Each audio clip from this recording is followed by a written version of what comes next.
kind of strange to watch that. Hadn't had a lot of the big 20-point wins this year. Everything's not that you didn't earn it tonight. You earned a 22-point win, but a lot of our games has come down to that last minute or two this year. Well, and the first part of the game would have led you to believe it was coming down to the wire. I sat down at the first media timeout, and we were on pace for a score of 120 to 120. So there was a whole bunch of shooting going on, and there was no defense whatsoever going. And I didn't think we got really solid until the third quarter defensively.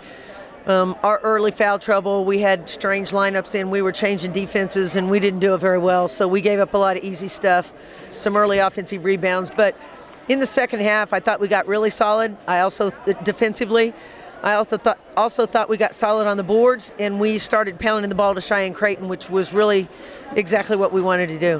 One of the biggest areas of the game, you went up 47-37 midway through the third quarter, 10-point lead. You don't take that for granted, but you held East Carolina from that point on early into the fourth quarter. This is just by my math. Now, I'm paid to talk, not to do math, but I had you down for holding them to a scoreless streak of 6 minutes and 1 second. That's awesome. They only scored 5 points in the third quarter.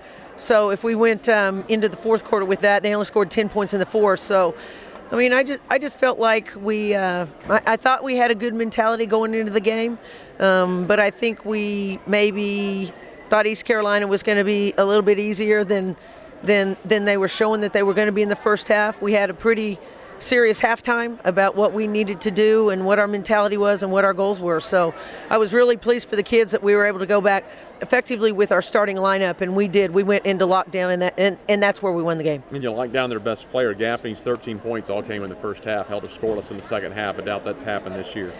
Well, she was a highlight show in the first half, and we gave her multiple moves to the basket, and we gave her rip drives to the basket. They were relocating, and we weren't rotating very well.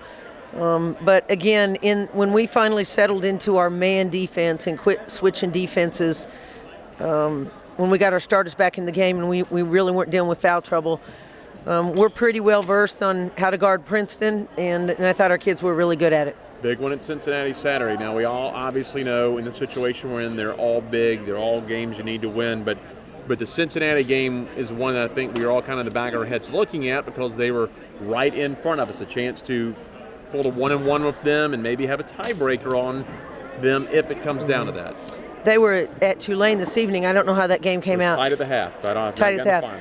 So we could have Cincinnati or Tulane's going to have a half a game lead over some of us, but we're going to be right in the mix with the team that loses tonight. We'll be tied. Central Florida will be tied, I believe.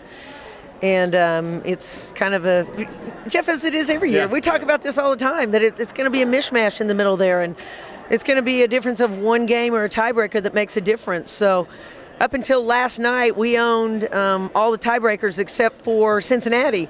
But the win last evening by Central Florida gives them an even tiebreaker if we would go.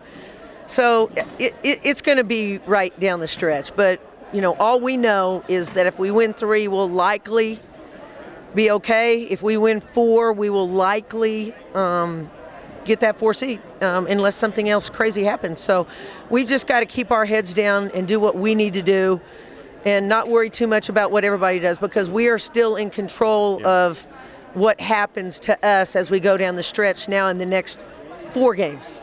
We have 4 games left in the season before we hit the tournament. So it's the season is coming down to 4 games.